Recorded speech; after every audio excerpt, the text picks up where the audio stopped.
Nous sommes à l'hôpital régional de Mamou. Nous sommes là, c'est pour dire bonjour à notre sœur Aïssatou Sow de Nobé, voilà, qui a accouché ici par césarienne à l'hôpital régional de Mamou. Mais parce que donc, ensemble, docteur, on va essayer de faire la surprise à notre sœur Aïssatou. Bien, s'il te plaît, chérie. Il faut te forcer, ma chérie.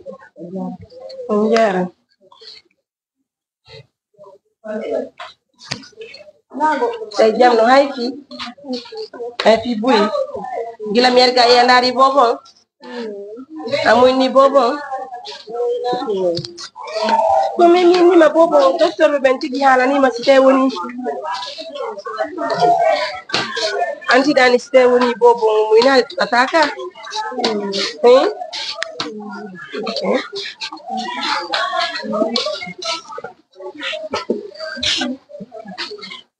Voilà, mesdames, messieurs, à l'hôpital régional de Mamou.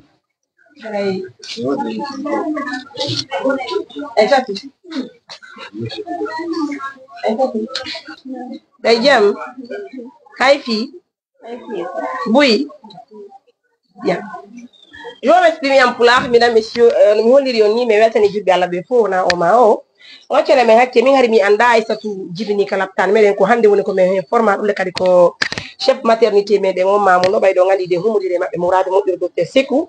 Au cas où on a dit, mais on libère à l'idée de Marima pour les kalaptan, mais des mordoga, avec un bébé pour le parce que son a d'un timini, dans de très bonnes conditions, voilà. Il faut reconnaître que Argomok kalaptan, Taïson Yahibi, Kala ou Mourad, parce que quand il dit qu'il hande, wonde mari wala de suivi kalaptan donc ka poste de santé joyatan wala ka centre de santé yi pour rester carnet makko hunde wala la quelque sorte parce que selon ces explications on ne sait pas pour c'est une l'information n'est pas vérifiée ça, selon elle wonde mamori makko abandonné ça fait très longtemps donc grossesse quand on se porte une douleur du on ko songinene bobo finalement elle est venue accoucher voilà alhamdulillah les médecins ont fait vraiment un effort. Dieu merci pour bon médium. Juste maintenant que vous avez une émission, la femme se trouve à la pédiatrie, car on a un petit pirate les matins. Alhamdoulilah, docteur Sekou nous appelle toujours s'il y a des petits soucis à l'hôpital. Et nous aussi, grâce à nos partenaires, on nous donne toujours de la force. Raison pour laquelle, dès ce matin, moi-même je l'ai dit, de se calmer, de ne pas accepter de pleurer, d'oublier même le stress pour l'affaire d'homme et autres là, et puis au consentement et maternité, ma con. Bien, j'avais même dit le soir, je veux venir avec du bouillon pour elle. Et puis, il a mis à la table, je n'ai pas pu aller franchement à la maison.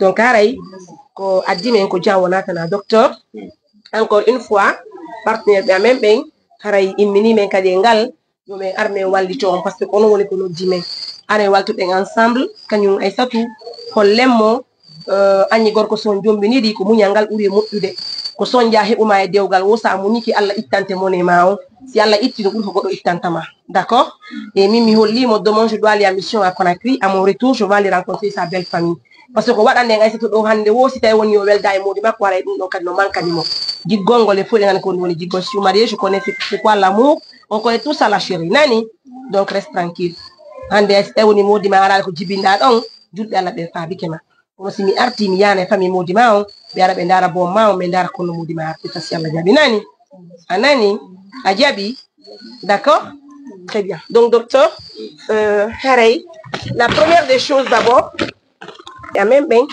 on est comme vous pour hande mo donc l'image en bas. Vous allez beaucoup m'excuser, hein, je ne suis pas avec mon équipe, voilà, c'est pas une chose qui est facile. Donc, je suis venue avec ma fille pour les images, donc c'est pas évident. Donc, yo là, Aïssatou, haray hino do complet ça peut dire. Haray di complet di do ko partenaire bien mais madame excusez-nous s'il vous plaît. Donc haray di complet di do ko partenaire bien mais il n'était be Madame Barry wonti be kamedem Canada voilà Madame Barry wonti be Canada woni ko addani men kambe tanti Ismatou haray on va compter les complets c'est normal hein voilà haray de 1 2 3 4 5 6 7 8 9 10 11 haray on complet ça pour godo ngo fo ko nga Aïssatou jeni fi ko nyowa wattuda anani ndo foko fi ya nyowa wattuda hara dan ko to hore ma modya fatike ka no kanyum ni na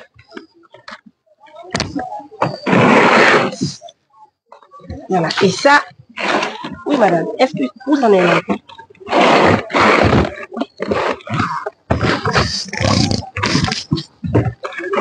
ça c'est la deuxième valise. Donc au deuxième valise oh hara dum do kadi d'un côté ko tanti Mariam wonti be Amérique bien sûr et Hadja Fatou et tanti Hadja Mama no Canada tanti Hadja Mama déjà meden addoli do mbudi docteur il y a un montant de 500 000 ici ko jokki o valise do kadi hara ko teddugal le mo 500 000 ko tanti Hadja Mama wonti be Canada wallani en kanyum ko complet. Donc, il y a 3 complets ici. C'est des trucs de valeur. Hein. Voilà.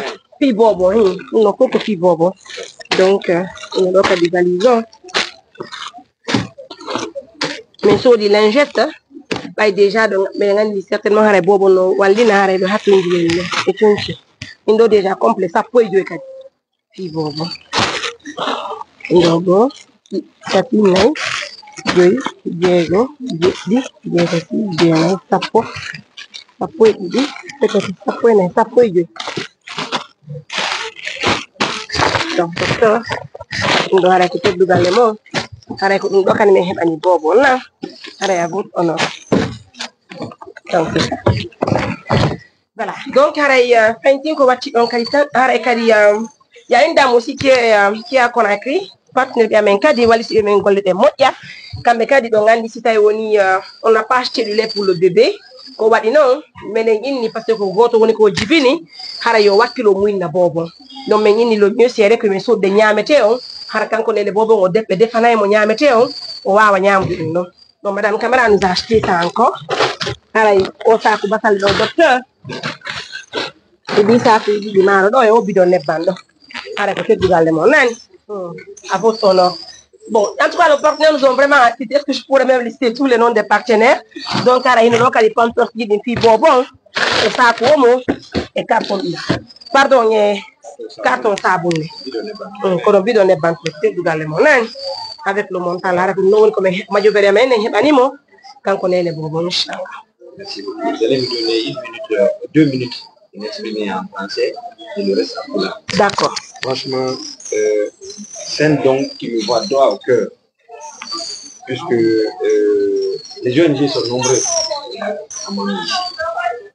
Mais à chaque fois qu'on a interpellé Mariam Touré à travers ses partenaires, c'est des gens qui réalisent le plus vite que possible. Sinon, c'est aujourd'hui que j'ai interpellé Mariam pour l'expliquer pour donner cette dame. C'est une dame vraiment 2 minutes. Très très court. Qui s'est accouché dans les conditions meilleures à l'hôpital régional de Mali. Mais les problèmes au foyer lui ont conduit, ou bien voulaient la conduire à presque abandonner son enfant. Ouais. Mais comme la prise en charge psychosociale est une partie intégrante de l'accouchement, et je sais que Mariam Touré c'est une femme qui est capable de conseiller, éduquer, sensibiliser dans le bon sens et les faire interpeller à travers son équipe pour qu'il puisse s'occuper de cette dame à travers tout ce qu'elle fait. Donc voilà, cette culture qu'elle nous envoie ce soir-là pour aider la femme et sa famille à supporter son post-mortem, les suites de crise qui sont immédiatement, mais aussi à supporter, comme on appelle ça, condition en famille. Cette condition, c'est quoi? La quantité d'un carton de savon, de 2 valises, une valise composée de 11 complets, pour la maman, du riz, du savon, du huile et un sac. Franchement, au nom du directeur de l'hôpital régional, au nom du directeur général, au nom de toutes les personnes de l'hôpital régional, nous félicitons et nous remercions encore Mariam pour ce temps, vraiment, il va droit au cœur.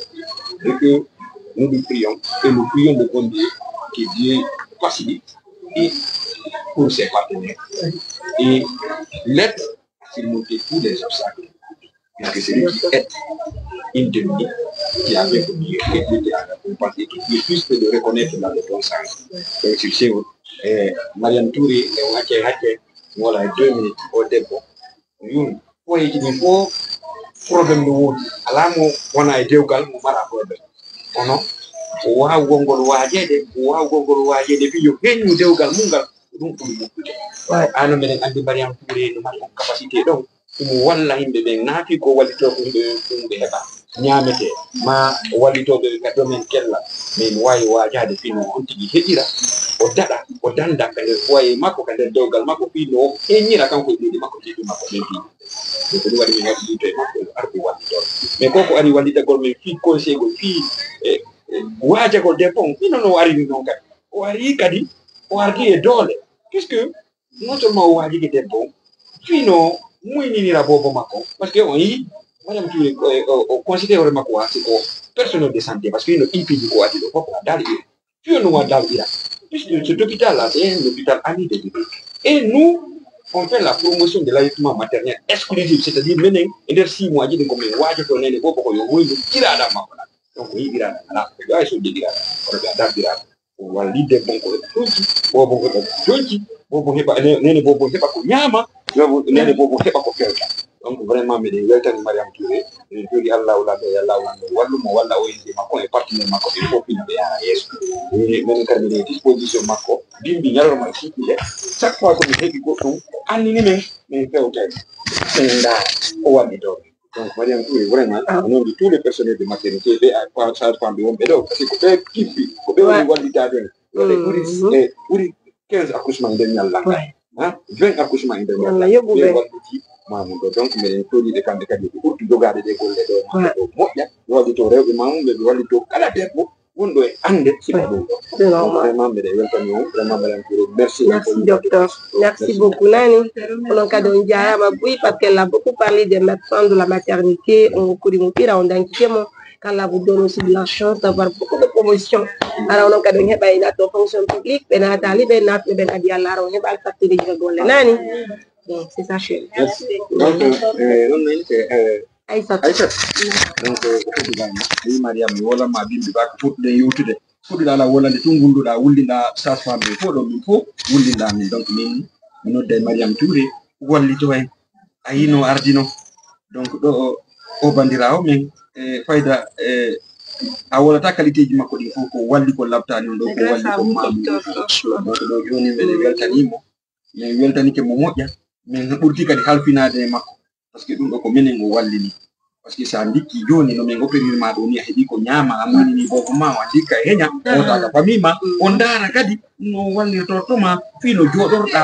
neɗɗaɓe ma ɓen an e mawdi ma fot c'est normal donc ɗum noon woni kippede fino min weltanikimo ɗo joni haray siɗa mari ko wolanama min minen kadi ma wolanama aɗa ɗum ɗo fof ɗo ko han jeeyi nani min kadi mi weltike moƴƴan albarka boy ko sabu mom mi heɓi ɗi piiji ɗo ko sabu ballal Allah hunde fof ko Allah subhanahu wa ta'ala wallata kono mi weltanike onon kadi moƴƴan yo Allah subhanahu wa ta'ala wallon ka golle moɗon kala mo ala e dewga yo Allah okkon mon ɓen e dewɗen fof yo Allah tabintiɓe ɓe muño yo Allah yoɓo ko mandanke moƴƴe ñande goto wawana hoore muɗum yo Allah subhanahu wa ta'ala yoɓo yoɓirano moƴƴiri yoɓa e juriyaji mum yo Allah accuɗen ha ɓooya juuta hari mi anda on andala Allah subhanahu wa ta'ala fotti tawi on andayla taw ko o soñƴa ɗo mi wondi on ittanilam onon kadi kala maapiɗo yo Allah ittanmo ande nden yo Allah subhanahu wa ta'ala wallon walla kala ɓiɗɗo julɗo kala ka maapiɗen ka laggin yo Allah subhanahu wa ta'ala o ittami albarka bu mi weltike moƴƴan min kadi albarka mi weltike moƴƴan mi weltanike jajam Mariame Touré moƴƴan no Allah yoɓiranno albarka bu min kay mi andinaɓe mi weltike inchallah Johnny, déjà juste après ici docteur je vais aller avec elle à la pédiatrie voir si elle était bon Maimouna bon non d'accord on va aller le faire ensemble non allez mes amours je vous laisse prenez bien soin de vous bye.